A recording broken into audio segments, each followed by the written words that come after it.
Salam sejahtera untuk kita semua.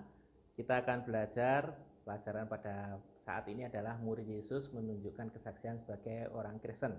Diambil dari 1 Petrus pasal 4 ayat 12 sampai 19. Saya akan bacakan ayat 15 sampai 16. Janganlah ada di antara kamu yang harus menderita sebagai pembunuh atau pencuri atau penjahat atau pengacau, tetapi jika ia menderita sebagai orang Kristen, maka janganlah ia malu, melainkan hendaklah ia memuliakan Allah dalam nama Kristus itu.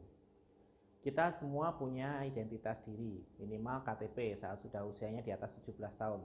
Fungsinya sangat penting untuk menunjukkan siapa diri kita, tempat tanggal lahir, terus alamat, nomor induk kependudukan, dan itu semua diperlukan misalnya untuk menikah, untuk membuat surat-surat yang penting, masuk pekerjaan, ataupun untuk misalnya membeli sesuatu aset. Kita dikenali sebagai orang Kristen karena sesuatu yang berbeda, yang ciri khas dibandingkan yang lain itu tidak punya yang lainnya itu. Di dalam Kisah Para Rasul pasal 4, pasal 11 ayat yang ke Kisah Para Rasul pasal 11 ayat yang ke-26, saya akan bacakan. Mereka tinggal bersama-sama dengan jemaat itu 1 tahun lamanya sambil mengajar banyak orang. Di Antiokhia lah murid-murid itu untuk pertama kalinya disebut Kristen. Jadi rupanya jemaat yang ada di Antiokhia itu yang disebut Kristen. Waktu Saulus dan Barnabas datang ke mereka, mengajar selama setahun, mereka disebut sebagai orang Kristen. Berarti ada sesuatu yang berbeda.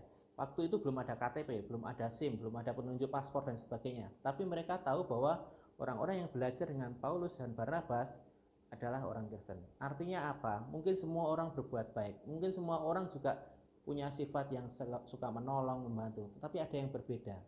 Di dalam nyanyian pujian nomor 171, kita dikenali karena kasih Kristus. Saat orang lain melihat kasih Kristus dalam diri kita, maka orang akan tahu bahwa kita adalah orang Kristen. Maka selama kita masih diberi kesempatan di dalam dunia ini, tunjukkan kasih Kristus pada orang lain, dan kita akan dikenali sebagai orang Kristen, menunjukkan kesaksian sebagai orang Kristen, murid Yesus yang menunjukkan kesaksian sebagai orang Kristen. Kasih Kristus adalah dasar hidup kita, baik saat berinteraksi dengan Tuhan ataupun dengan sesama. Tuhan Yesus memberkati.